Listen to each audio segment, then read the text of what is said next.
Dios te salve María, llena eres de gracia, el Señor es contigo. Bendita tú eres entre todas las mujeres, y bendito es el fruto de tu vientre, Jesús. Santa María, Madre de Dios, ruega por nosotros pecadores, ahora y en la hora de nuestra muerte. Amén. En el nombre del Padre, y del Hijo, y del Espíritu Santo. Amén. Siéntense, hermanos. Cuando Cristo nos habla de que permanezcamos en su palabra y nos dice que la palabra de Dios es la verdad, Cristo se está apoyando en todo ese camino maravilloso que Dios le había mostrado al pueblo elegido.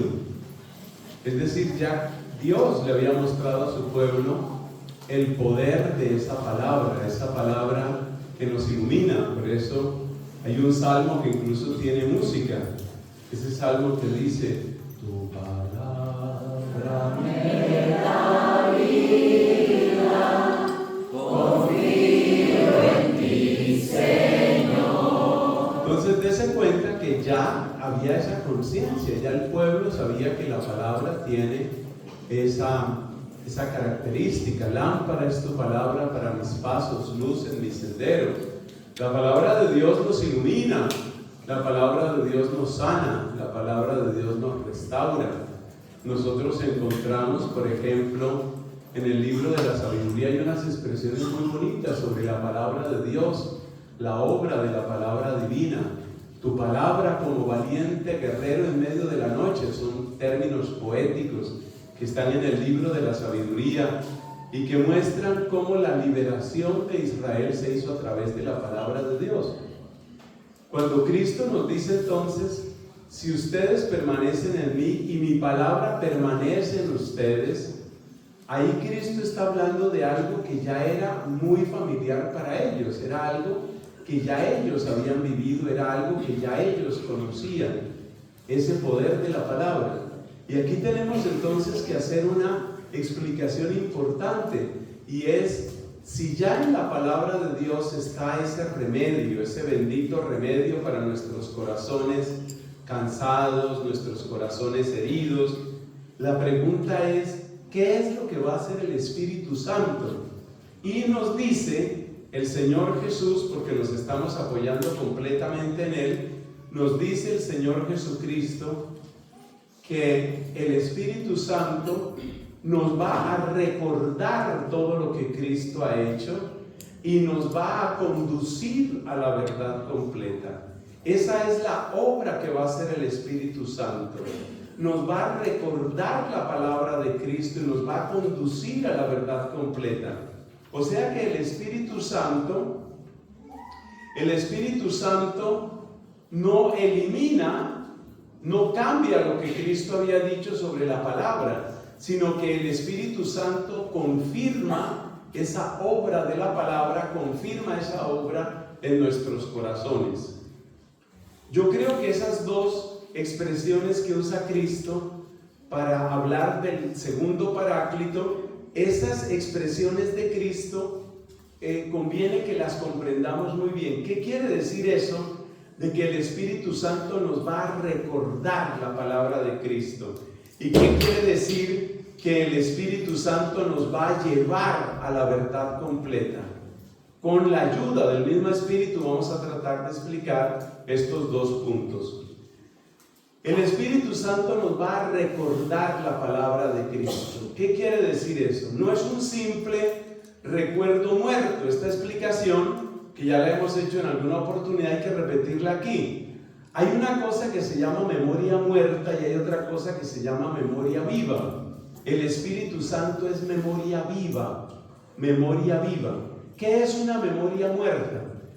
La manera más simple de entenderlo es esta. Suponga que usted escribe una carta, por ejemplo, recibe una carta. Usted recibió una carta, está ahí escrita en un papel. Usted toma esa carta, la mete tal vez dentro de una carpetica, dentro de un sobre, lo mete en un cajón. Eso se llama memoria muerta. ¿Por qué la llamamos así? Porque ahí nada cambia. Si usted vuelve después de un año, vuelve y saca la carta, está exactamente igual. Nada ha cambiado. Esa memoria la llamamos memoria muerta. Lo que tienen los computadores y las distintas formas de almacenamiento también es memoria muerta. ¿En qué sentido es memoria muerta? En el sentido de que si usted guarda su archivo en el computador y usted vuelve a recuperar ese archivo meses después, años después, pues si el sistema está en buenas condiciones, usted recupera el archivo tal como estaba. Lo que usted escribió ahí, así está. No ha cambiado. Cuando la memoria consiste simplemente en un depósito que no hace otra cosa que preservar lo que se le puso, eso es memoria muerta. Memoria muerta. Pero hay una memoria viva también. Y la memoria viva es la que va exprimiendo el sentido de las palabras a medida que el tiempo pasa. La memoria viva es propia de aquellos que tenemos vida. Piense usted por ejemplo en esta historia. Resulta que un señor tuvo 4 hijos.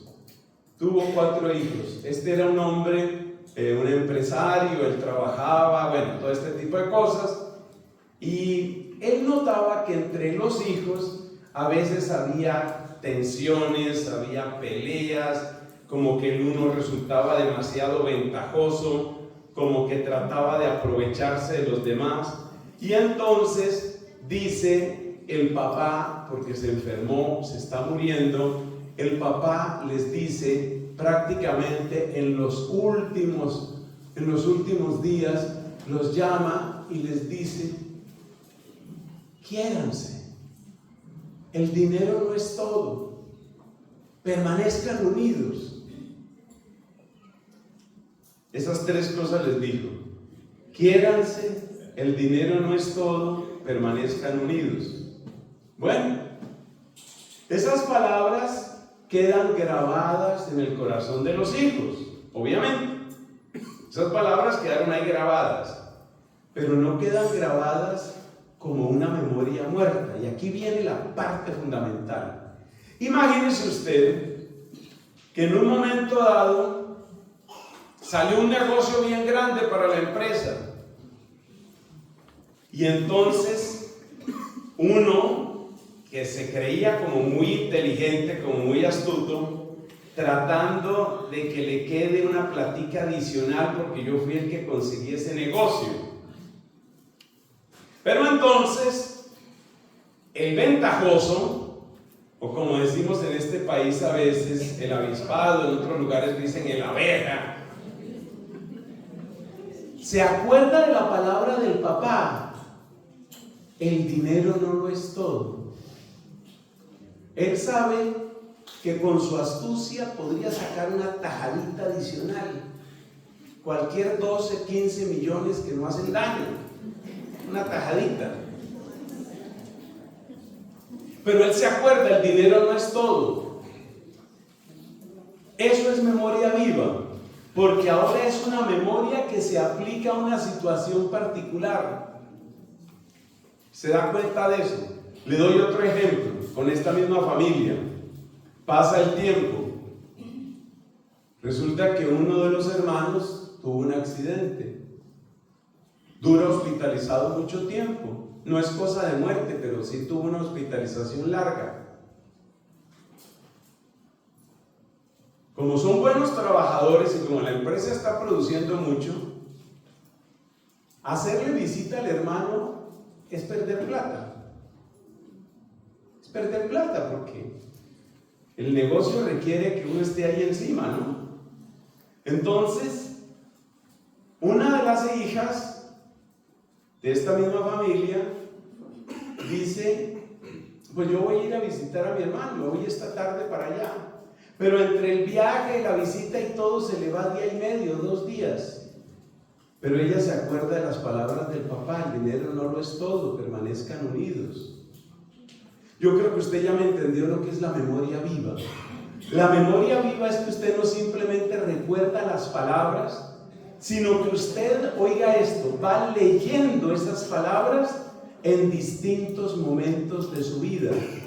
El recuerdo va creciendo el sentido y la sabiduría de lo que dijo ese papá cada vez se comprende mejor. Eso es memoria viva. Entonces, cuando Cristo dice que el Espíritu Santo nos va a recordar las palabras de Cristo, no es memoria de disco duro, no es memoria de cajón de escritorio, es memoria viva. El Espíritu Santo es memoria viva, que me recuerda las palabras de Cristo y me recuerda el sentido de esas palabras y me recuerda el impacto de esas palabras en las nuevas situaciones en las que yo me voy encontrando. Ahí tenemos memoria viva. Esa es memoria viva. Y eso es lo que hace el Espíritu. Es impresionante cómo el Espíritu hace viva en nosotros la palabra del Señor.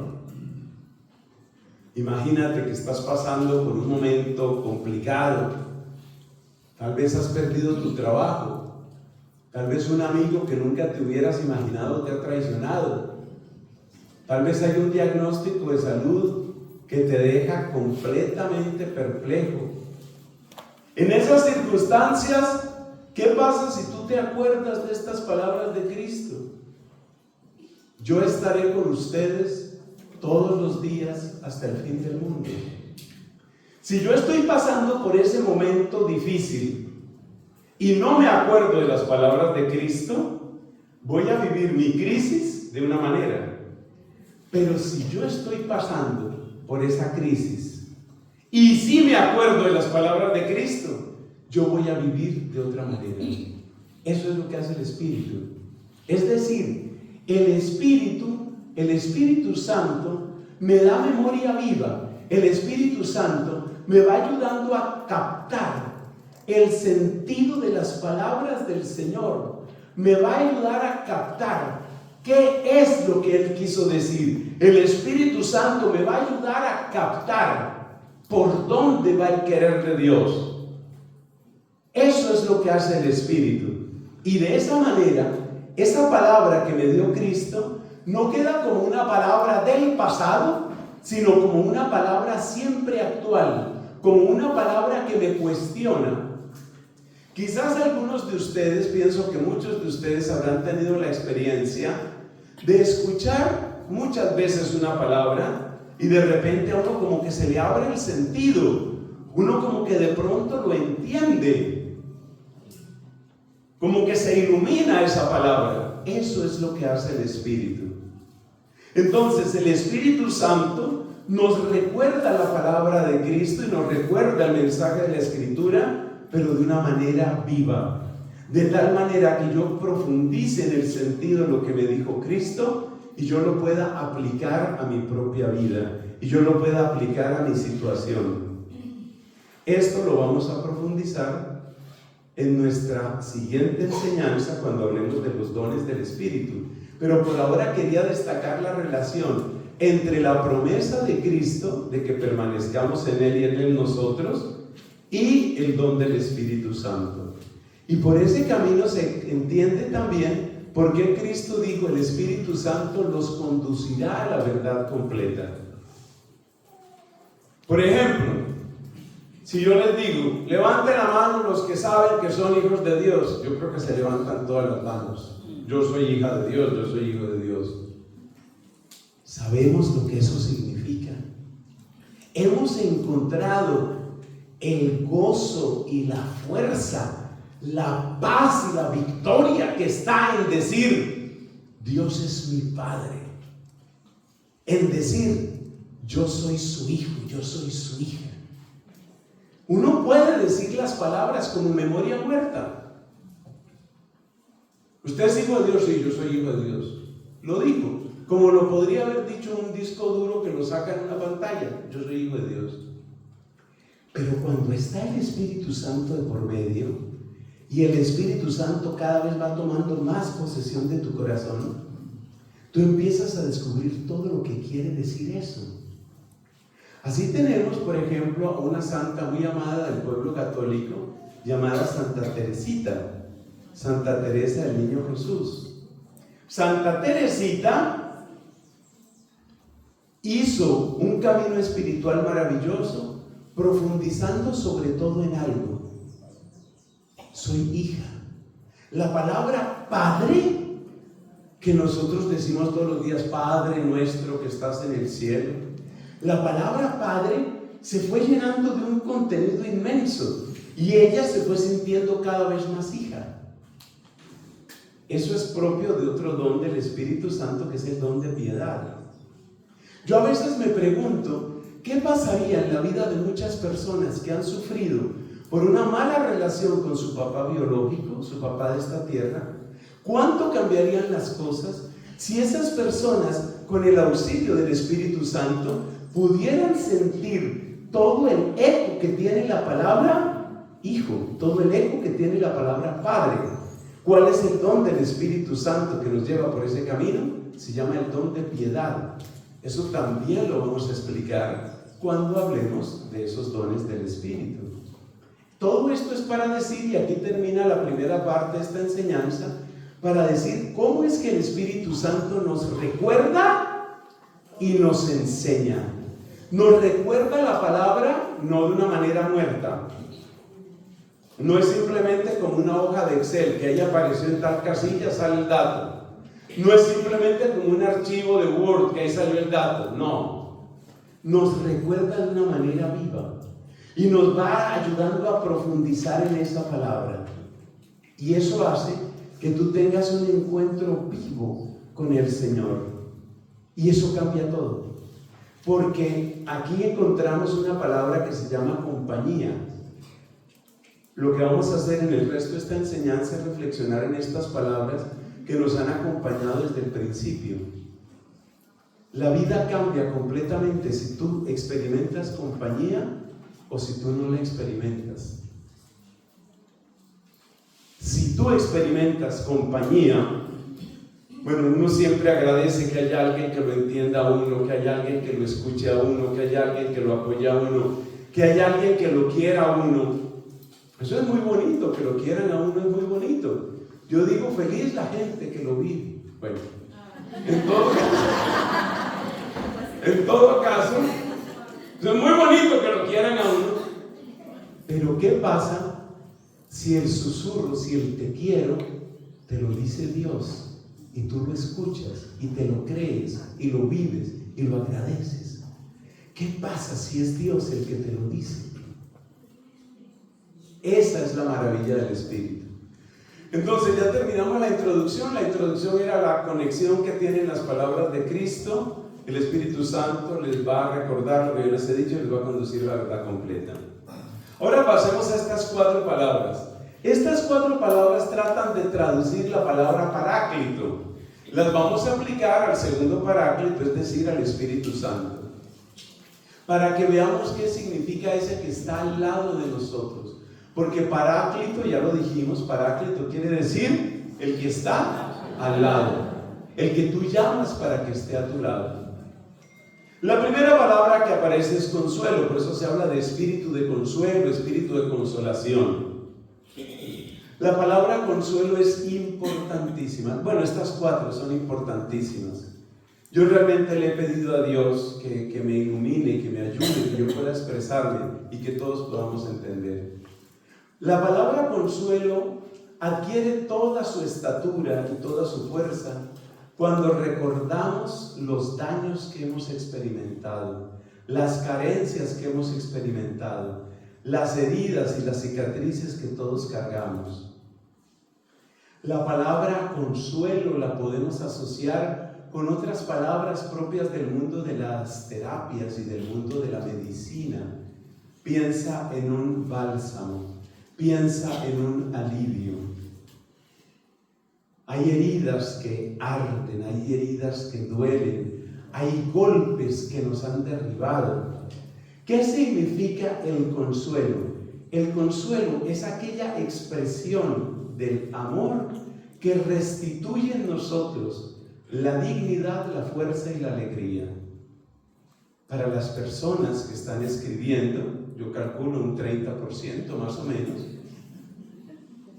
Los demás, yo voy a pedir que no les cobren, porque en realidad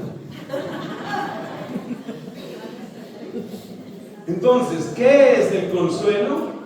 Es el toque del amor de Dios, es la obra del amor de Dios que restituye tres cosas en ti: la dignidad, la fuerza y la alegría.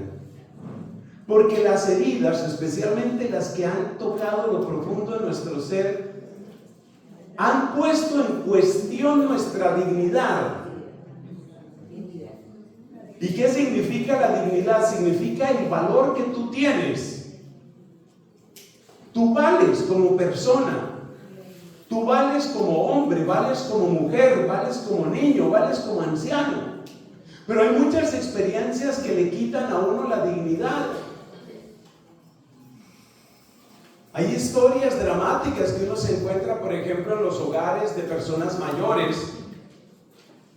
Estos hogares de ancianos donde uno se encuentra personas que sienten que no valen nada. ¿Por qué? Porque han sido olvidados de todos. Yo no soy digno de una llamada telefónica. Yo no soy nadie para mis nietos. Yo no soy nadie para mis yernos o para mis sobrinos. Yo no soy nadie. La persona está sufriendo una herida muy fuerte y la persona siente que no vale. Eso se llama herida en la dignidad. La persona que ha sido abusada, herida en la dignidad. Ya se trate de abuso físico, ya se trate de abuso verbal, abuso de autoridad, abuso espiritual, abuso sexual. Lo más terrible del abuso es que la persona siente que ha sido usada. Y como bien nos enseña San Agustín, en el orden de Dios, las personas nunca deben ser usadas. Eso lo repitió con otro lenguaje de aquel filósofo Kant, que dijo: jamás tomes a la otra persona como un medio, es decir, como algo para usar. Pero si uno ha sido usado sexualmente, físicamente, o si uno ha sido usado en un contexto laboral, en un contexto empresarial, hoy, por ejemplo, está pasando en muchas universidades que se están usando a los estudiantes. ¿De qué manera? Lo sé porque me lo han dicho. Me contaba una amiga que es muy estudiosa, ella ama profundamente la teología. Entonces ella trabaja, hace sus investigaciones, bibliografías, hace su redacción, y el trabajo de ella se lo está adueñando el jefe. El jefe presenta ese trabajo como si fuera de él. En varias ocasiones ni siquiera le da el crédito a ella.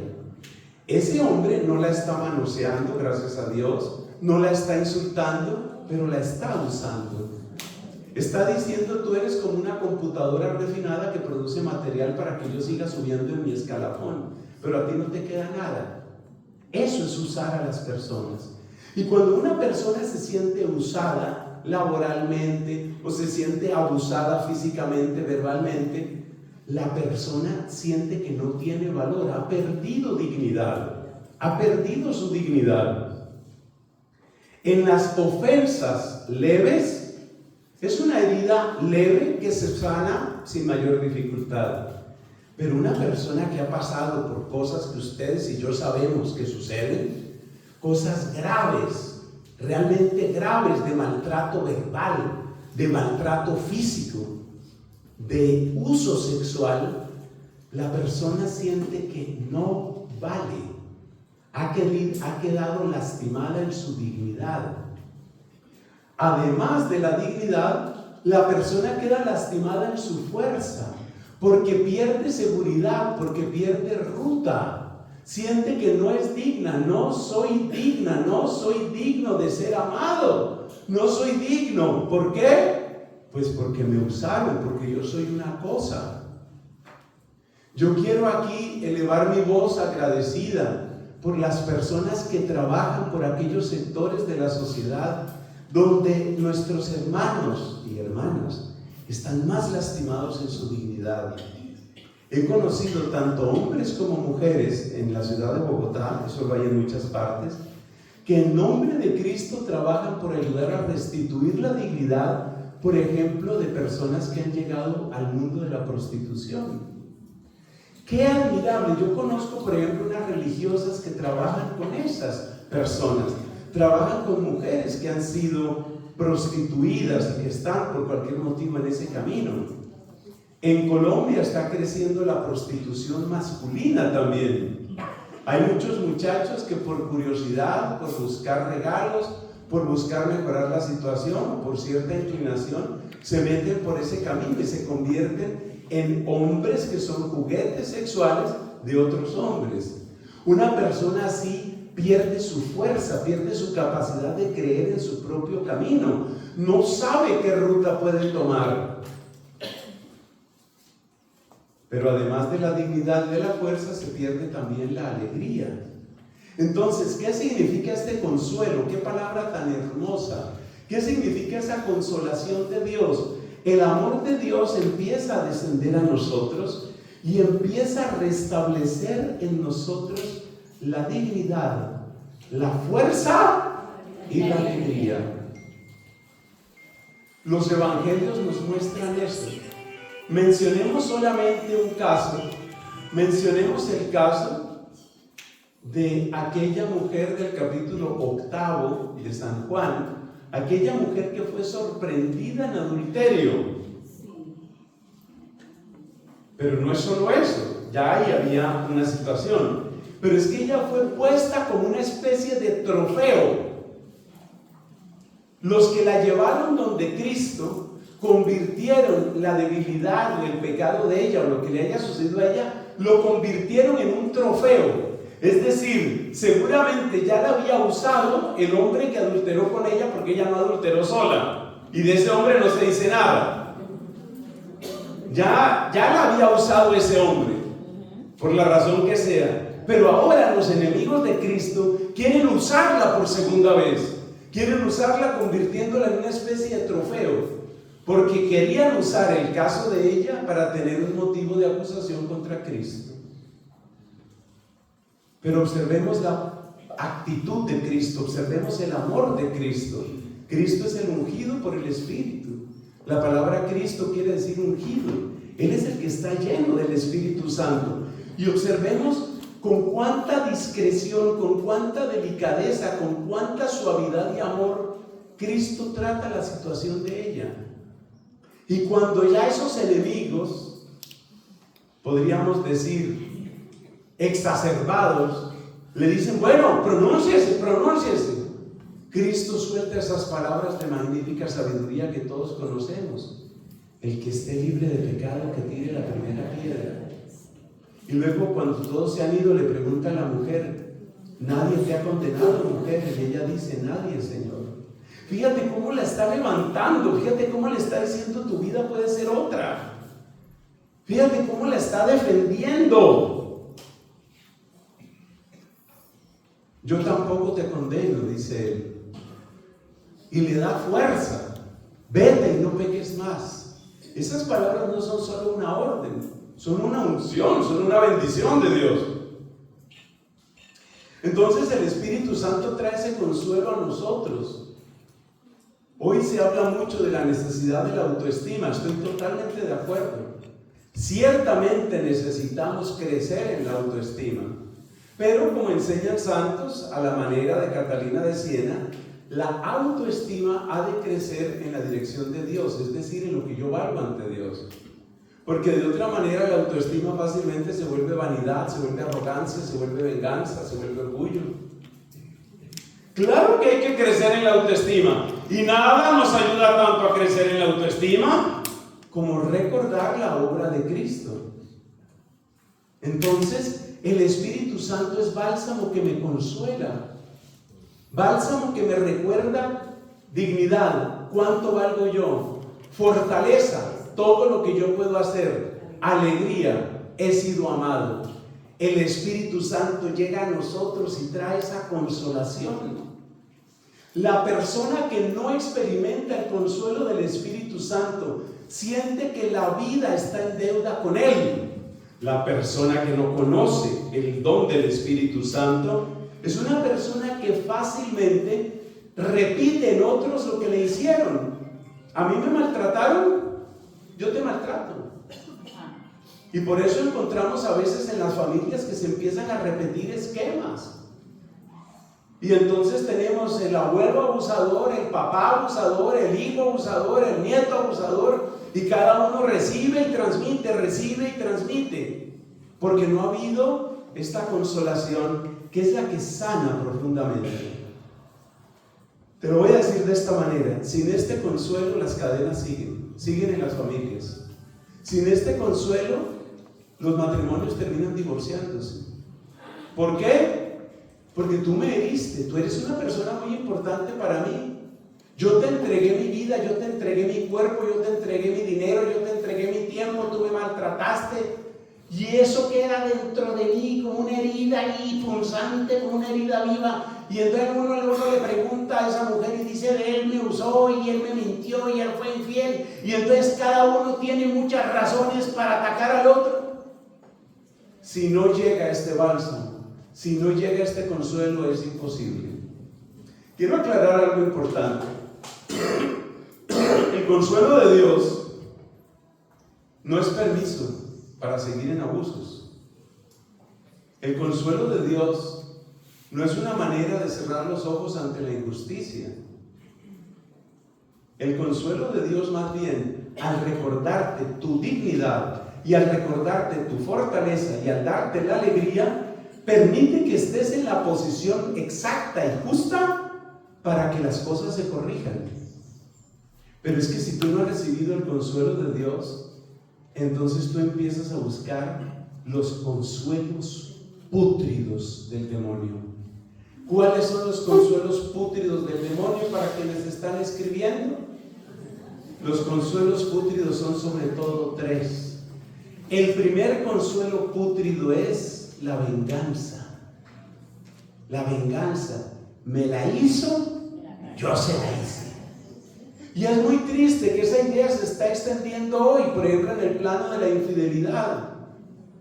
Para mí es dramático, muy doloroso todo lo que tiene que ver con la infidelidad matrimonial. Y es muy terrible escuchar uno, por ejemplo, una persona casada, una mujer casada que dice: él me la hizo, yo también se la hice. Pero mire lo que dice después: pero ahora me siento más sucia que cualquiera. O sea, eso no arregló nada. La venganza no arregla nada. El maltrato no arregla nada. Que tú me pegaste y que yo también te pegué, eso puede parecer externamente justicia, no arregla nada, mis hermanos. Entonces esa es un consuelo pútrido del demonio, la venganza. Otro consuelo pútrido del demonio es la huida. Nadie me quiere en mi casa, parece que siempre les estorbé desde que estaba en la barriga de mi mamá, yo no he hecho sino estorbo, entonces voy a huir. ¿Cómo huyo?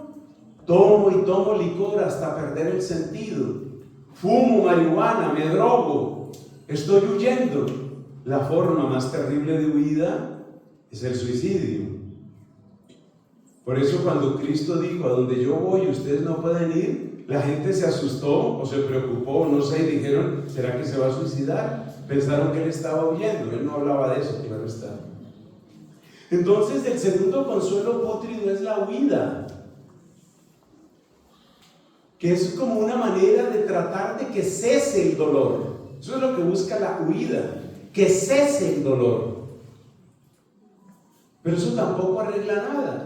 La persona vuelve de su viaje de marihuana o de lo que sea y está peor de como estaba. La persona vuelve de su borrachera y está peor. Hay personas que huyen de muchos modos. Se dice que los compradores compulsivos también están huyendo. Ese comprar compulsivamente es como por un momento sentirse dueño, por un momento sentir que todo funciona, que por un momento tengo todo lo que yo puedo desear. Esa es también una huida. Y hay muchas otras formas de huida. Ese es un consuelo pútrido. El primero es la venganza. El segundo consuelo pútrido es la huida. El tercer consuelo pútrido, muy parecido a la huida, es el mundo del placer. Muy particularmente lo que tiene que ver con placer de los sentidos. Hay gente que se mete en un mundo de música. No es que esté malo en música, por supuesto, siempre que sea música, no otras cosas. Entonces, pues está bien la música, Pero cuando tú estás todo el tiempo huyendo, eso también es huida, en la música y la música y la música. Por eso es tan interesante el ejercicio de los retiros espirituales. Ustedes saben que hay gente que está haciendo retiros espirituales, y los retiros espirituales son una gran cosa, porque en los retiros espirituales hay espacios de silencio y de reflexión. Pero la forma peor de ese tercer modo de consolación pútrida del demonio es la que tiene que ver con el exceso de placer, típicamente el exceso sexual.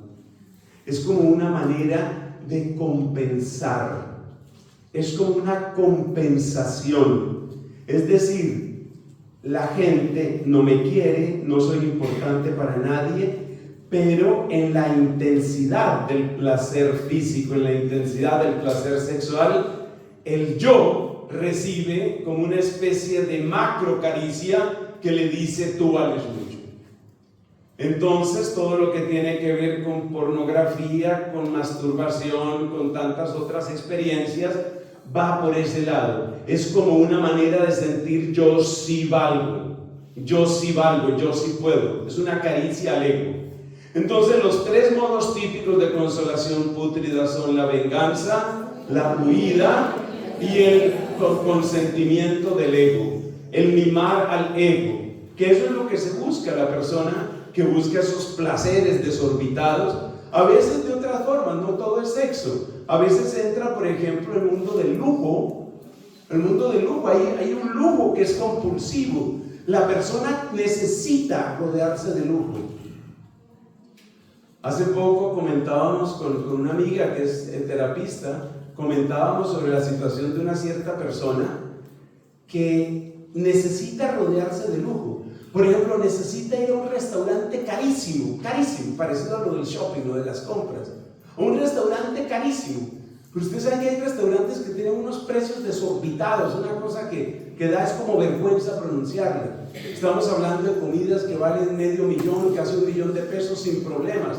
Y la persona va a esos lugares o se da unas vacaciones de superlujo. ¿Qué está haciendo? No es un tema sexual, pero ¿qué es lo que está haciendo? Acariciando su ego. Es como una manera de decir: yo me merezco esto. Esta carne, la carne que fue cocinada en la luna, por eso vale $1,500,000 la libra. Esta carne yo me la merezco. ¿Qué está haciendo esa persona? Está consolándose. Como la persona que se masturba, como la persona está consolándose, de alguna manera está buscando sentir que yo sí merezco, que yo sí valgo, que yo sí puedo, que yo sí tengo derecho a este placer o a otros placeres. Entonces es muy importante el consuelo del Espíritu Santo, muy importante, porque a medida que la consolación del Espíritu Santo llega a nosotros, las consolaciones pútridas van desapareciendo. Ya no tengo que vengarme, ya no tengo que huir, ya no tengo que darme placer o darme lujo para sentirme importante, ya no tengo que hacerlo. ¿Por qué? Porque me siento consolado. La consolación tiene un fruto maravilloso con el que vamos a terminar este subcapítulo. Dios mío, que nos rinda un poco, o si no podemos cancelar también el almuerzo, creo que también se puede. Apenas se les toca la comida. Bueno, sigamos. Entonces, la consolación. En la Biblia tenemos un gran ejemplo de consolación. Yo creo que si yo les pregunto a ustedes cuál es el testimonio más grande que tenemos de consolación, dudo mucho que alguien pueda responder. No me quiero arriesgar después de 25 años de servicio misionero a que yo haga la pregunta y nadie responda. Pero sí hay una persona que es el gran testimonio de la consolación. Allá se levantó una mano, una señora se arriesga, sonríe con seguridad.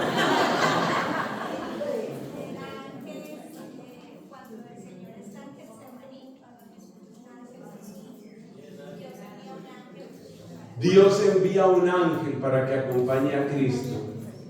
No es ese el ejemplo más de consolación. Dios mío, otra mano levantada. Usted, Señor. El hijo pródigo tampoco es el ejemplo. Vamos a dar 2 opciones más. 3 opciones más. ¿Sabe usted? No, allá la otra señora. Job. No es. Dios mío, no se conoce el patrono de la Santa Consolación. Por eso estamos como estamos, porque no conocemos al patrono de la Santa Consolación. A ver usted. Me arriesgo con la samaritana, la que está en el... La samaritana tampoco, tiene nombre propio. El nombre de esa persona significa hijo de la consolación.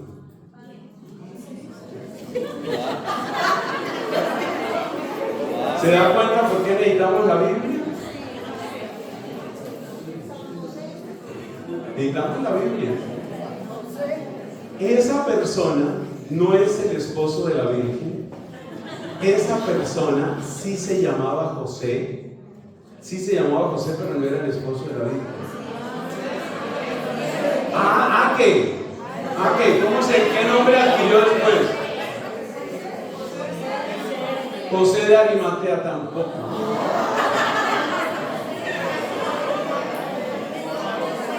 Voy a guardar esta fecha en mi memoria.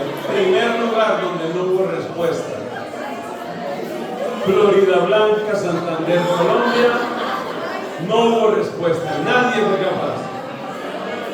Oiga, que se llama hijo de la consolación. ¿Quién fue? Allá la señora, ¿cómo es? ¿José qué? No. Si usted busca en internet hijo de la consolación, le sale el nombre. La fiesta es ahorita. San Bernabé.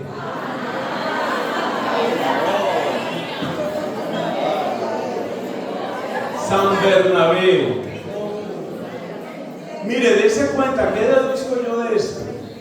Yo deduzco de esto que estos son temas que no conocemos. Y el problema de que uno no conozca, ahora sí todos resultaron expertos, el problema de que uno no conozca la consolación divina es que uno fácilmente busca la consolación pútrida, la consolación diabólica, que es la venganza, que es la huida o que es el placer del ego, en sus distintas formas. Fíjese usted que la arrogancia también es una forma de mimar el ego. Esas personas que no caminan sino que levitan y son lo máximo, son lo más importante y todo el mundo tiene que rendir la pleitesía. Créame que esa persona es un miserable o una miserable. ¿En qué sentido? En que es una persona en miseria. Es una persona en miseria. Permítanme, es que ya está muy cerca la fiesta de San Bernabé. Por favor, amen a San Bernabé. San Bernabé es el patrono de la consolación, y la consolación es este don precioso del amor de Dios que te devuelve la dignidad, que te devuelve la fuerza y que te devuelve la alegría. ¿Qué le pasó a San Bernabé? Yo se lo voy a recordar aquí. Está en los primeros capítulos de Hechos de los Apóstoles. Lo que pasó con San Bernabé fue que él se llamaba José, él era de familia judía, había nacido en la isla de Chipre, todo eso nos dice la Biblia. Y San Bernabé conoció en Jerusalén la predicación de los apóstoles. Él era un hombre muy acomodado, podríamos llamarlo un hombre rico. Y he mencionado a San Bernabé en este contexto para que nos demos cuenta cuál es el fruto grande de la consolación de Dios, porque no lo conocemos. Y es muy importante que nosotros sepamos estas cosas, porque si uno no conoce la consolación de Dios, uno es mendigo de la venganza, de la huida o del placer ese para el ego en sus distintas expresiones. Bernabé recibió la predicación de los apóstoles, Bernabé recibió el Espíritu Santo y él se convirtió en el modelo de lo que es una persona consolada. Por eso le pusieron ese nombre. Bernabé significa hijo de la consolación, y en la lengua hebrea la expresión hijo de significa aquel en quien se realiza algo. Cuando Jesús dice que Judas Iscariote es hijo de perdición, está diciendo que en Judas Iscariote se ve lo que es una vida perdida para Dios. Cuando se habla de hijo de la consolación, quiere decir que en él se ve cómo consuela a Dios. Pero ¿qué es lo más asombroso de San Bernabé? Lo más asombroso, hermanos queridos, es que San Bernabé, cuando recibió el consuelo de Dios, recibió libertad frente a las cosas de esta tierra y recibió libertad frente a los aplausos de este mundo. ¿Libertad qué significa? Él tenía muchas tierras, pero cuando él recibió la consolación de Dios, quedó tan libre de esas tierras que decidió venderlo todo y puso el dinero a disposición de los apóstoles. ¿Por qué? Porque él no dependía de eso. La expresión máxima de la consolación es la libertad. Otro santo, ya no de la Biblia, otro santo que conoció la consolación en un grado que creo que ninguno de nosotros puede imaginar, es nuestro muy amado San Francisco de Asís. Ustedes saben que Francisco de Asís era hijo de un acaudalado comerciante. Francisco de Asís conocía las delicias del poder y del dinero. Francisco de Asís sabía de eso. Pero cuando Francisco de Asís recibe la consolación de Dios, suelta todo. Esa es la máxima expresión de la consolación, una completa libertad frente a los bienes de este mundo. Pero lo más asombroso de Bernabé es que no solamente se desprendió de los bienes, en el caso de las tierras. Ustedes saben que en esa época la máxima riqueza era la tierra. No solo se desprendió de la máxima riqueza que era la tierra, sino que él se desprendió de su ego. ¿Cómo lo sabemos?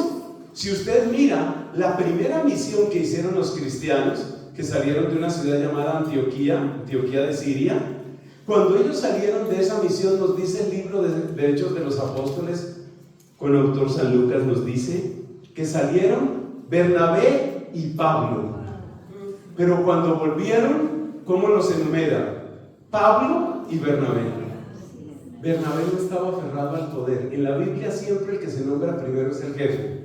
Por eso en las listas de los apóstoles siempre aparece el primero Pedro. Entonces, Bernabé y Pablo, cuando salieron, pero cuando regresaron, era Pablo y Bernabé. Bernabé no estaba pegado al poder. Bernabé no estaba apegado, oigan esto, no estaba apegado ni al poder, ni a las riquezas, ni a los bienes, porque él conocía la riqueza de Dios, porque él conocía la consolación de Dios, y el que conoce la consolación de Dios empieza a ser libre. La máxima expresión de la consolación no se queda en los males que tú hayas padecido, sino en los bienes inmensos que Dios te regala. Entonces tú empiezas a experimentar que tú eres abundantemente rico. Ese es Francisco de Asís. Por eso Francisco de Asís suelta todo. Por eso Francisco de Asís se viste de harapos. Por eso Francisco de Asís renuncia al lugar de privilegio que tenía en la sociedad. Porque Francisco de Asís se sentía rico, muy rico, infinitamente rico. Eso es lo que trae la consolación. Tenemos que pedirle a Dios que nos dé su espíritu de consuelo. ¿Para qué? Para que nos salve de la pérdida de dignidad, para que nos salve de la pérdida de fuerza. No tengo ganas de hacer nada, no le veo sentido a nada. Eso es pérdida de fuerza. Y entonces para que nos salve también de la pérdida de alegría. El estado normal de un cristiano, ¿cuál es? El estado normal de un cristiano es: sé que valgo muchísimo, tanto como la sangre de Cristo. Dentro de mí hay mucha fuerza. Por eso Pablo decía: nosotros somos más que vencedores. Y también dijo: todo lo puedo en aquel que me conforta. Él se sentía fuerte con la fuerza de Dios. Pero además, dignidad, fuerza, ¿y el otro cuál es? Alegría. Alegría.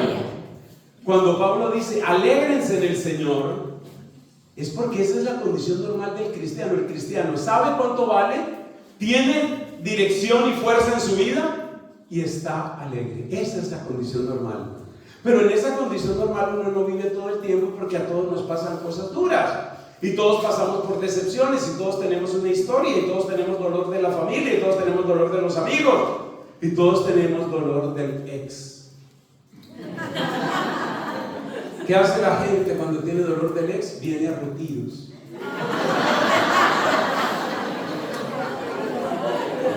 Entonces, hermanos, Dios nos devuelve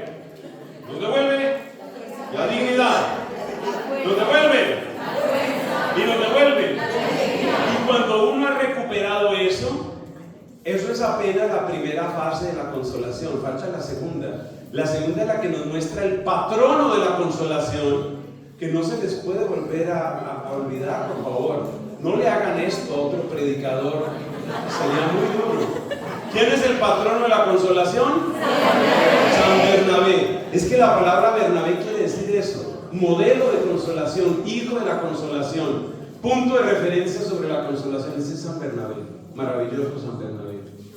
Bueno, entonces San Bernabé nos muestra cuál es la cúspide, la cumbre de la consolación. ¿Cuál es?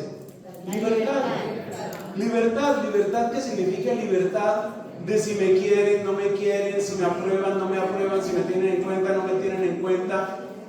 La libertad que recibe la persona que tiene esa consolación es una cosa increíble. Nosotros tenemos una persona reciente, murió hace poquitos años, que yo creo que experimentó la consolación en un grado comparable al de los grandes santos. Ese hombre vietnamita es el famoso cardenal Van Thuan. El cardenal Van Thuan fue metido en una prisión, propiamente una prisión del régimen comunista, para que se pudriera. Literalmente lo que querían es que él perdiera la razón, por eso lo sometían a un aislamiento extremo y a unas condiciones brutales, pero sin golpearlo. ¿Por qué el régimen comunista no quería golpearlo ni quería herirlo? Porque no querían volverlo un mártir. Lo que querían era que él perdiera la razón, que él se volviera un loco despreciable para luego exhibirlo como trofeo. Ese era el plan con el cardenal Van Thuan. Y por eso lo tuvieron meses interminables en aislamiento. Y es increíble pensar que el cardenal Van Thuan pudo soportar eso y salió capaz de sonreír, capaz de perdonar, capaz de aconsejar, capaz de predicar. Él predicó retiros al Papa San Juan Pablo II y a los miembros de la Curia del Vaticano. Tan sano estaba que pudo hacer eso. ¿Cómo pudo resistir la brutal tortura psicológica a la que fue sometido? Por este espíritu de consolación. El espíritu de consolación hace que aún en las pruebas peores, aún en el aislamiento peor, aún en las injusticias peores, la persona se pueda sostener. Pero vuelvo a aclarar, eso no significa que nosotros seamos cómplices de las injusticias, simplemente nos devuelve el lugar exacto para que sepamos cómo luchar contra ellas. Consejo, perdón que esto se lee de aquí para allá. Consuelo, compañía. El Espíritu Santo, esto va muy unido al consuelo, el Espíritu Santo es el paráclito. El paráclito es el que está al lado, el que lo llamas para que esté al lado. Y ahí viene la compañía.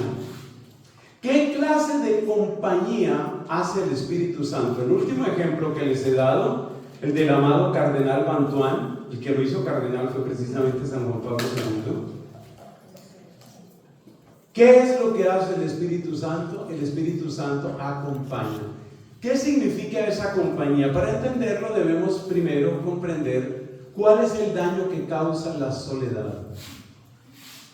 La soledad causa un daño terrible. Aquí estamos hablando no de la soledad del que se queda con Dios, que es la soledad propia del monje, es la soledad propia del sacerdote piadoso, de la religiosa entregada. No estamos hablando de la soledad por vocación, que siempre va unida a lo que ya hemos dicho: dignidad, fortaleza y alegría. Cuando una persona, por ejemplo una religiosa, vive la soledad, pero la vive sin dignidad, o siente que no vale nada, o la vive sin fortaleza, es decir, arrastrada simplemente por las circunstancias y por no quedar mal, y la vive con amargura, esa persona no está viviendo propiamente una vocación, no está viviendo el don del Espíritu Santo. Entonces entendamos que la soledad no se refiere aquí únicamente al aspecto exterior, no se refiere únicamente al aspecto físico. Usted sabe que hay personas que están casadas y se sienten más solas que cualquiera. Hay personas que viven en una familia y se sienten solas. Hay personas que están en una empresa y trabajan con 100, 200 compañeros y se sienten solos. Entonces hay que ver cuál es el daño que produce la soledad.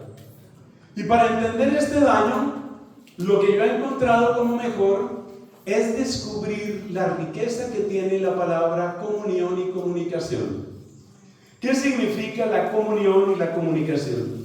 Significa la capacidad de conectar con otra persona. Y esa es la experiencia fundamental que lo saca a uno de la soledad. Por ejemplo, si tú estás pasando por un pésimo momento, pero te encuentras con un buen amigo, con una buena amiga que te dedica media tarde, una tarde, te escucha, llora contigo, hay una conexión. La palabra conexión es muy importante en esta explicación. La soledad la podemos definir como la desagradable sensación de desconexión. Y la sensación de desconexión está ligada ¿con qué? Con la sensación de que lo mío no le interesa a la otra persona.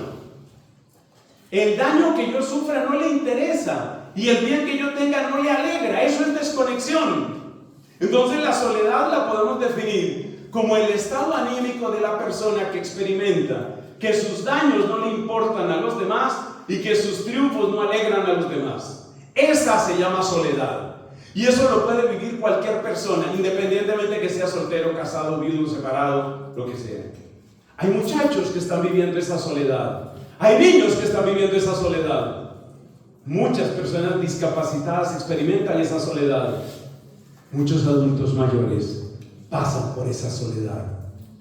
¿Cómo definimos aquí la soledad para entender lo que hace el Espíritu Santo?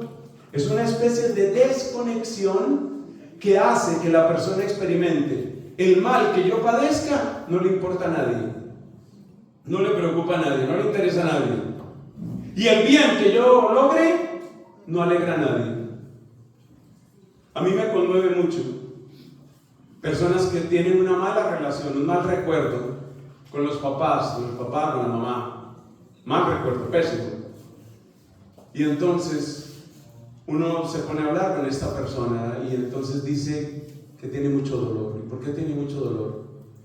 Y fíjate esta expresión que se oye mucho: porque mi papá no estuvo, porque mi mamá no estuvo. ¿A qué te refieres con eso? Cuando yo terminé mi grado, yo hice primero una carrera técnica. Cuando me gradué de esa carrera técnica, mi papá siempre dijo que eso era muy poca cosa. No fue a mi grado. Era una ceremonia súper sencilla, era una cosa humilde, no era el fasto pues que a veces hay en esas ceremonias, era una cosa súper sencilla, pero para este hombre era muy importante que el papá hubiera estado. Pero como el papá sentía que eso, esa bobada en la que está metido usted, esa pérdida de tiempo, eso no vale, como había una descalificación y el papá no estuvo, la persona siente: lo que yo hago no interesa. Eso se llama soledad. Y esa es la soledad terrible que experimentan muchas personas. El ambiente económico y laboral actual parece predispuesto para que las personas se enloquezcan de soledad. Por ejemplo, una práctica espantosa que se está regando en el mundo empresarial es hacerle sentir todo el tiempo al empleado que lo podemos reemplazar cuando sea. Cuando sea. Hay mucha gente que está detrás de su puesto. Usted verá lo que va a hacer. Pero es que eso no estaba en mi contrato de trabajo. Piense lo que quiera, haga lo que quiera. Yo solo le digo una cosa: hay mucha gente que está detrás de su trabajo. Usted verá. ¿Eso qué es? Eso es soledad. Eso es soledad. Eso significa no importa. No importo. No importa lo que yo haga. Eso es terrible. Y eso lo está viviendo mucha gente. Eso es soledad. Tener un dolor y no tener a quién contárselo, o tener una alegría y sentir que nadie se alegra con eso. Lo contrario de la alegría es la envidia. Y los ambientes que están repletos de envidia y los ambientes que están repletos de indiferencia son los ambientes que más producen soledad. Y muchísima gente está experimentando eso, que vive y se mueve en ambientes donde solo hay indiferencia. Y al lado de la indiferencia hay unos islotes. ¿Islotes de qué? De envidia. Entonces estar entre la indiferencia y la envidia es experimentar soledad. Y la soledad nos enferma. Estamos descubriendo el misterio de la compañía. La soledad nos enferma. ¿Por qué la soledad nos enferma? Porque la persona que siente esa desconexión, que siente mis problemas no le interesan a nadie y mis alegrías no alegran a nadie, esa persona empieza a crear barreras, esa persona empieza a tomar una actitud defensiva, esa persona se vuelve ultra, hiper, mega suspicaz, esa persona cada vez empieza a crear un lenguaje para sí misma. Y este es un círculo vicioso. Porque cuando tú creas un lenguaje para ti mismo, tú empiezas a leer a las otras personas adivinando lo que esas otras personas supuestamente quieren. Si me dijo esto, fue por esto. Y cada vez te vas hundiendo peor en ese hoyo. Y eso es exactamente lo que quiere el demonio. Porque a través de ese camino de soledad, de tristeza, de amargura, de resentimiento, muere en ti el amor al prójimo. Entonces ya no quieres al prójimo. Realmente amigos no hay, no se puede contar con nadie, estoy solo, lo que yo pueda hacer únicamente por mí mismo. Entonces ya murió el amor al prójimo. Pero la presa grande del demonio no es que muera el amor al prójimo, es que se te acabe el amor de Dios. Esa es, para allá va Satanás, que se te acabe el amor de Dios. En sus ratos de ocio, lean por favor Sabiduría capítulo 2, donde se describe cómo piensa el demonio en persona de los impíos, cómo piensa el demonio aislando y torturando a la persona. Sobre todo me impacta, me sacude esta frase que parece sacada de las fauces de Satanás. Dice esta frase, está hablando realmente el demonio, los demonios a través de estos impíos. Y mire esta frase que dice: Él dice que es hijo de Dios. Vamos a someterlo a la tortura, a ver qué pasa. Como quien dice, cuando te estemos destrozando, vamos a ver qué hace Dios por ti. O sea, el propósito último de esa soledad, que es desconexión absoluta, el propósito último de la soledad es que tú te desconectes de Dios.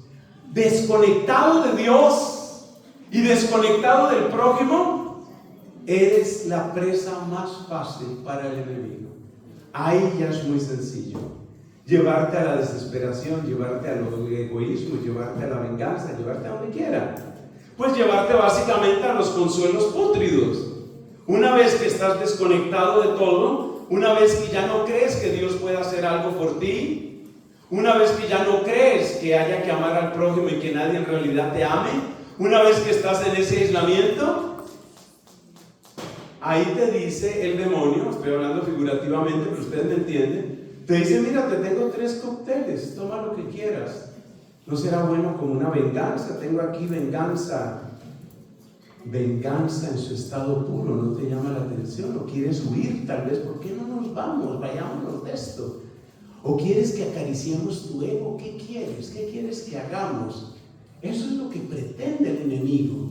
Fíjate la profundidad que tiene este tema. El tema de la soledad es terrible. Y entonces la persona se vuelve, ya dijimos, se vuelve suspicaz, se vuelve amargada. Tiene únicamente su propio lenguaje. Se vuelve casi imposible de querer. Imposible de querer. ¿Por qué? Porque todo lo interpreta por donde no es. Tiene su propio lenguaje. Es muy grave eso. Ahora hablemos del Espíritu Santo. Ya que entendemos la gravedad de este tema, hablemos de lo que hace el Espíritu Santo. Es portentoso.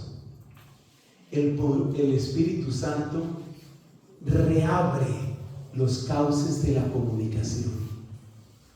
Reabre. Hay una anécdota de tantísimas que se cuentan de Madre Teresa. Ustedes saben que en la India, el país, funciona el sistema de castas. Y ustedes saben que hay unas personas que se llaman los parias, que están por fuera de toda casta y que se supone que son como basura humana. Y un paria de estos estaba muriéndose en medio de una agonía larga y dolorosa, por las calles de Calcuta, Madre Teresa supo del caso y se fue a atender a esta persona, a ayudarla, a darle un poco de consuelo, a darle algo de medicina, a asearla. La persona estaba convertida en una piltrafa. Madre Teresa va allá a ayudar a esta persona. Después de muchas horas o días atendiéndolo, este hombre suelta una pregunta: ¿y usted por qué hace esto? Se estaba recuperando la compañía, se estaba reabriendo el canal. No está en la lista de las bienaventuranzas de los evangelios, pero yo me atrevo aquí a decir: bienaventurados y 1000 veces benditos los que logran abrir un canal de comunicación con esa persona que ya se estaba hundiendo en su soledad, en su amargura, en su consolación pútrida. Bienaventurados, 1.000.000 de veces benditos los que buscan el tiempo, la manera de acercarse, los que le piden sabiduría a Dios para cómo acercarse y no dejar hundir a esa persona que está sola. Y esa persona puede estar muy cerca de ti, ¿no te has dado cuenta? Porque de esas personas tenemos en nuestras casas también. Hay niños que sufren esto, hay discapacitados que sufren esto. Como yo he tenido cerca en mi familia situaciones de autismo profundo, por ejemplo, como he tenido entre amigos muy cercanos, parejas que han tenido hijos con síndrome de Down, yo creo que conozco un poquito de la manera como aislamos, de la manera como descartamos a tantos discapacitados. Entonces, es maravilloso lo que hace el Espíritu Santo. El Espíritu Santo va abriendo un canal hasta que algo conecta. Aquí hay que remitirnos a la persona de Jesucristo, el adorable Cristo. Observemos cómo Cristo logra conectar con la samaritana. Varias veces lo he explicado y muchos otros predicadores lo han dicho. Ustedes notan que era mediodía cuando la samaritana fue a buscar agua. Y entonces la pregunta obvia es: ¿por qué buscaba agua a mediodía? En esa cultura el agua se saca del pozo temprano en la mañana para las cosas del hogar, o al final de la tarde para darle a brevar a los animalitos o para otras cosas de aseo o lo que sea. En esas culturas es mucho más frecuente el aseo personal por la noche, no por la mañana.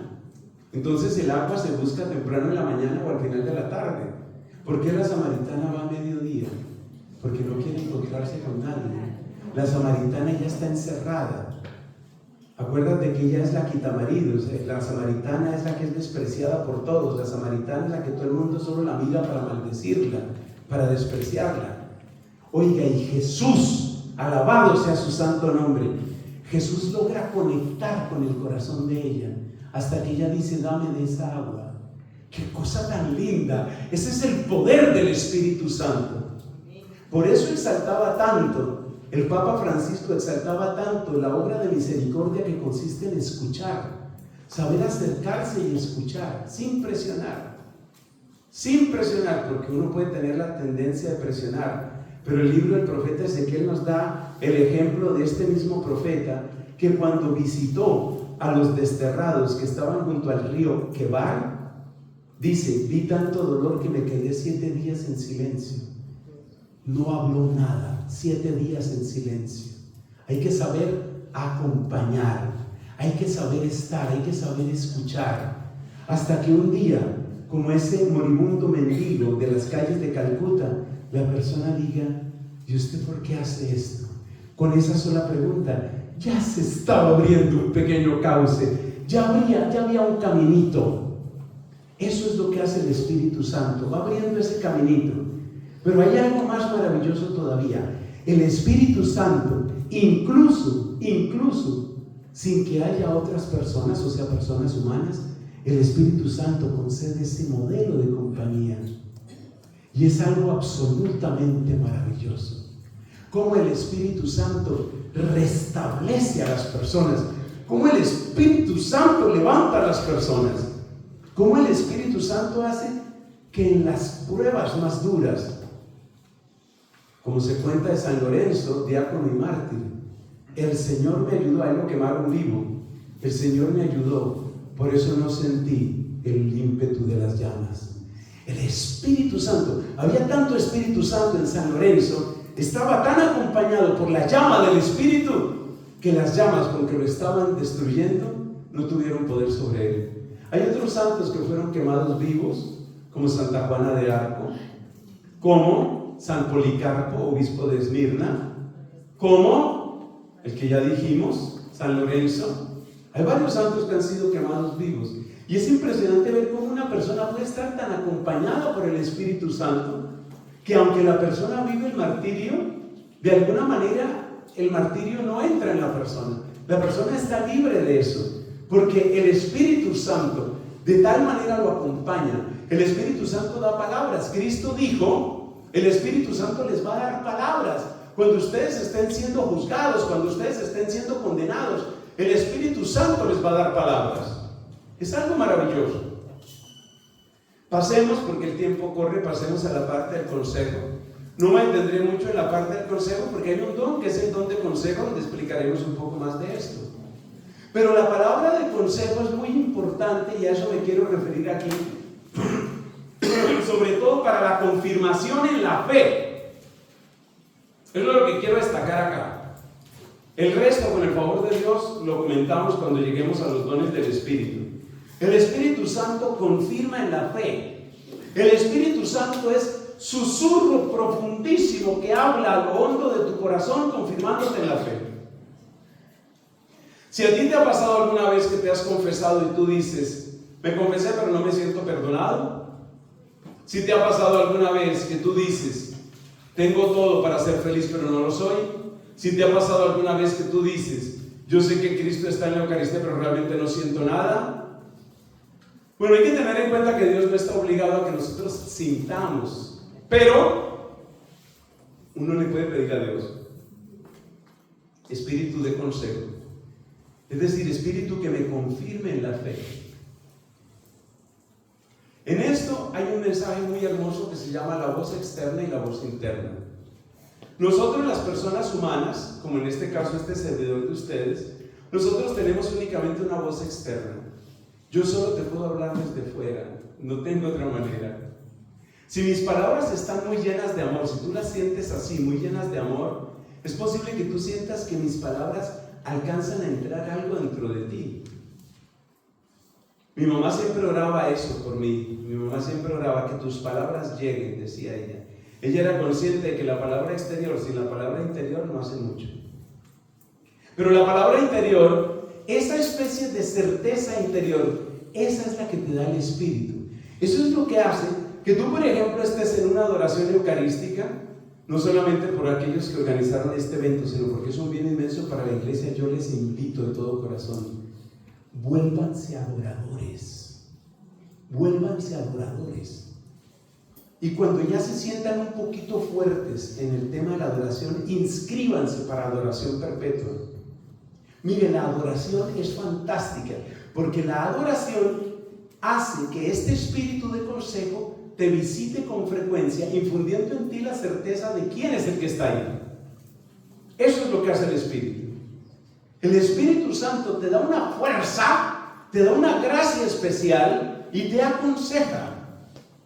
Ustedes han visto en los dibujos animados, las caricaturas, ustedes han visto que a veces representan una persona que tiene que tomar una decisión y tiene un angelito y tiene un diablito.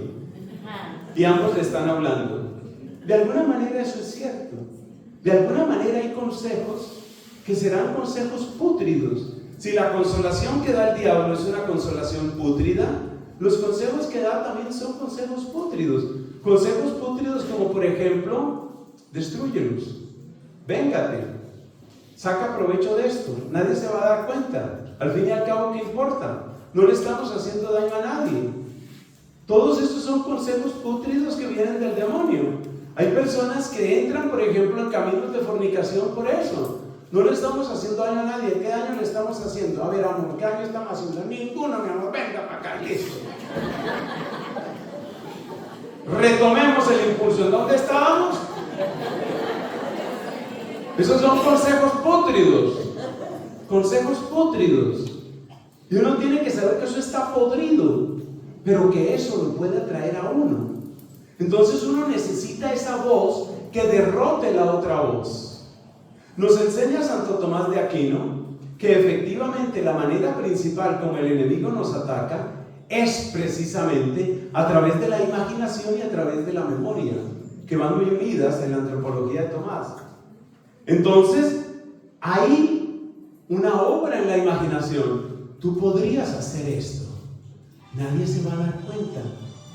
Tú podrías hacerlo, tú podrías. Mira, tú vas pasando estas cuentas de aquí para allá, de allá para acá, de allá para acá, de aquí para allá, y de repente ahí te vas haciendo rico. Uno de los robos cibernéticos más famosos del mundo sucedió en un país asiático, donde un empleado se dio cuenta que había transacciones en las que era posible sustraer unos centavos. Por ejemplo, se hace una transacción y tenían que haber llegado $120,345 con 12 centavos. Pero ¿qué pasa si llegan los no sé qué mil dólares sin los centavos? Normalmente nadie se da cuenta de eso y mucho menos reclama. Pero si es un banco que tiene 12,000 transacciones, si es un banco, ojalá revisen el tema del celular ese, por favor, alguien que le ayude a la persona que le está sonando el teléfono. Si tú tienes 12,000 transacciones y en cada transacción tú estás sacando 10 centavos, entonces tú empiezas a hacer las sumas y te das cuenta que en un día tú puedes ganar bastantes dólares. Y si tú haces eso durante 6 meses y lo haces durante un año, eres un ladrón. Entonces, este hombre se dio cuenta que él podía manipular el sistema ese para que los centavos se fueran a otra cuenta, una cuenta por allá oscura, y esa cuenta que estaba por allá después conectaba con otra cuenta, pero al final llegaba a la cuenta de él. Esa es la manera como obra el demonio. Son unos centavitos, ¿qué importa? Nadie se va a dar cuenta, ¿qué importa? No le estamos haciendo daño a nadie, ¿qué importa? Al fin y al cabo esa vieja se merece eso, ¿qué importa? Que yo me desquite de ese jefe, no importa. Son los consejos pútridos. Y frente a esos consejos pútridos, el Espíritu Santo nos dice cosas maravillosas. Por ejemplo, sed perfectos, como es perfecto vuestro Padre que está en el cielo. O lo que dice San Pablo en el capítulo 1 de la carta a los Efesios. Él nos llamó para que fuéramos santos e inmaculados en su presencia por el amor. Pero el Espíritu Santo te vuelve vivas esas palabras para que tú cultives la humildad, la sinceridad, la generosidad, la pureza, la honradez. Ese es el consejo del Espíritu. Y el Espíritu te defiende. El Espíritu te defiende. Solo les voy a recordar aquí aquella parábola donde Cristo nos habla de un hombre muy fuerte que se creía muy seguro en la casa donde vivía, pero llegó otro más fuerte y le quitó los bienes de los que el primero se sentía seguro. Otro más fuerte. Ese es el Espíritu Santo. El Espíritu Santo es otro más fuerte, así te defiende. Hay personas que dicen, pero es que yo creo que a mí me hicieron un maleficio, es que yo creo que me están atacando, en mi familia ha habido mucha brujería, yo creo que son los pecados que hice antes, los malos hábitos que yo tuve. Por favor, recordar lo que dice Cristo, hay otro más fuerte. ¿Y a quién se refiere Cristo con otro más fuerte? Al Espíritu Santo, hay otro más fuerte. Pero es que yo tengo un mal hábito y es que yo desde niño adquirí ese mal hábito. ¿Y cuál es su mal hábito? No, que yo regalo toda la plata. Bueno, pero no se corrija tan rápido.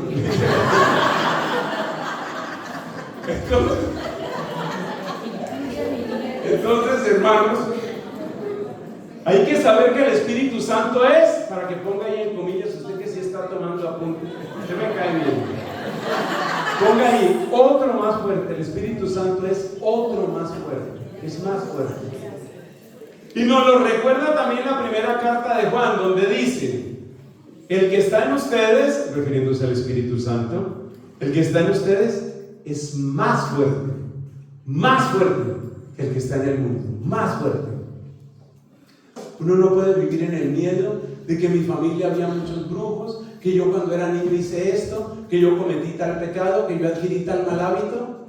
Por favor, repite en tu corazón: el Espíritu Santo es más fuerte, es otro y es más fuerte, es otro y es más fuerte. Este es del Espíritu Santo, y el Espíritu Santo nos defiende. Y el Espíritu Santo arroja lejos al espíritu de las tinieblas. Donde llega Cristo, donde llega el poder de Dios, no queda rastro del enemigo. Y usted mire, por ejemplo, el caso de María Magdalena. Solo le tengo que citar a esta bendita mujer. ¿Qué nos dice la Escritura sobre María Magdalena?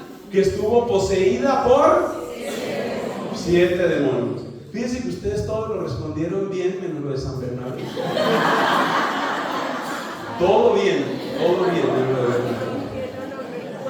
Yo ahora tengo que pedir sanación, porque es la primera vez que no me responden una pregunta en una predicación. San Bernabé. Entonces miren, el Espíritu nos defiende, es otro más fuerte, y frente a Él no hay nada que hacer. Jesús mismo lo dice. Esta frase es de Cristo y está en el Evangelio de Lucas: si yo expulso los demonios con el dedo de Dios, que es uno de los nombres del Espíritu Santo, es que el reino de Dios ha llegado a ustedes. Un momento de pie, vamos a pedir este Espíritu.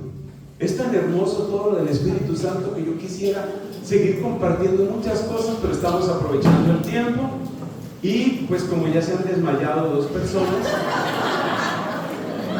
levántense por favor, vamos a orar.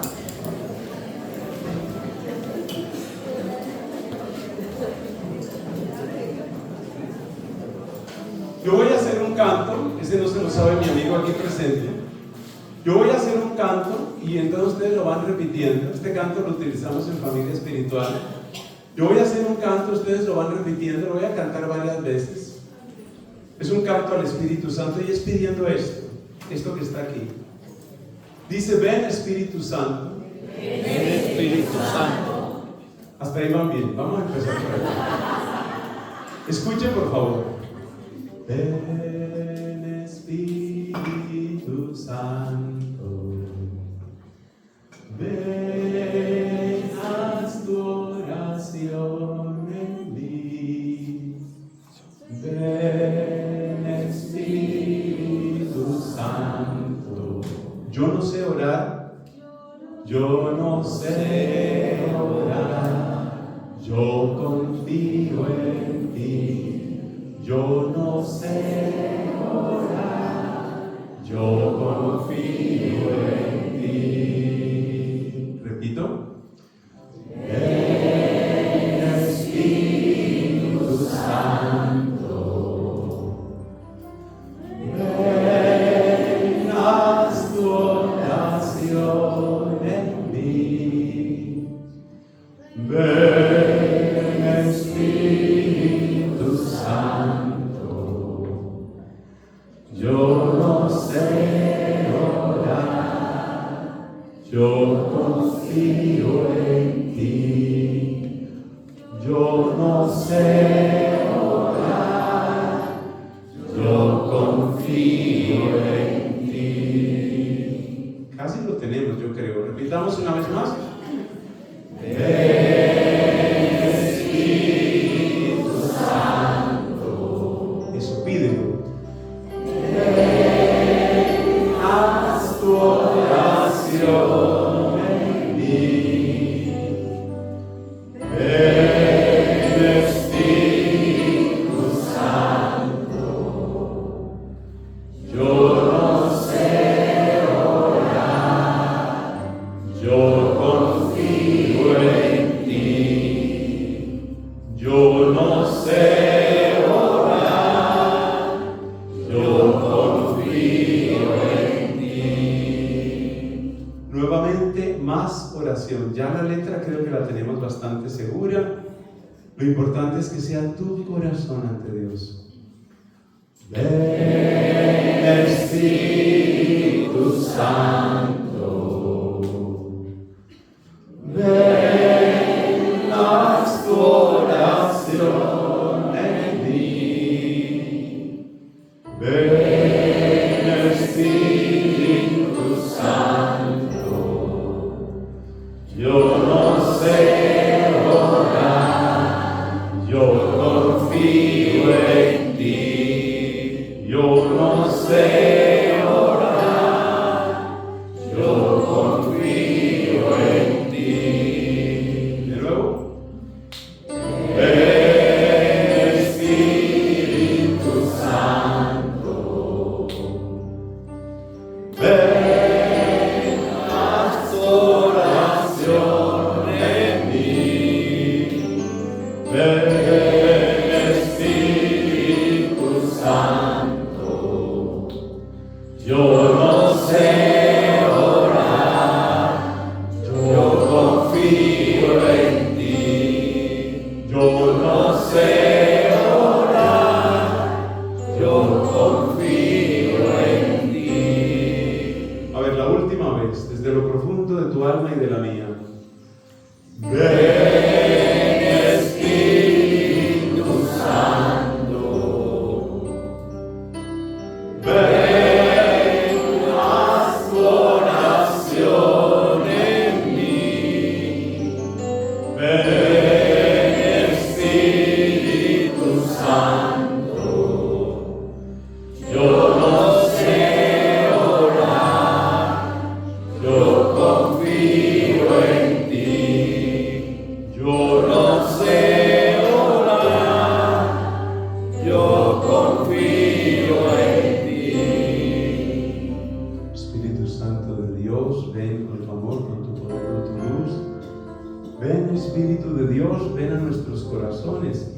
Derrama esa consolación que necesitamos para recuperar nuestra dignidad, para recuperar nuestra fortaleza, para recuperar nuestra alegría. Espíritu Santo de Dios, ven a romper las cadenas de soledad. Señor, a veces nos sentimos como si no le importáramos a nadie. A veces sentimos que nuestra alegría no tiene significado para nadie. Ayúdanos, Espíritu Santo de Dios, ayúdanos. Haz tu obra perfecta en nosotros, Espíritu Santo. Espíritu Santo, renueva en nosotros el don de la fe, que es la puerta para todos los otros dones. Sé tú nuestro consejero. Enséñanos, instrúyenos, que permanezcamos en la santa y verdadera fe. Y defiéndenos, somos tan débiles. Defiéndenos del enemigo, defiéndenos de las ardides del demonio, defiéndenos de la seducción de los placeres fáciles, defiéndenos de las tempestades y las modas con las que el mundo nos quiere atrapar y asfixiar. Espíritu Santo, creemos en ti, invocamos tu santísima presencia en el nombre de Cristo. Gloria al Padre, al Hijo y al Espíritu Santo. En el principio, ahora y siempre,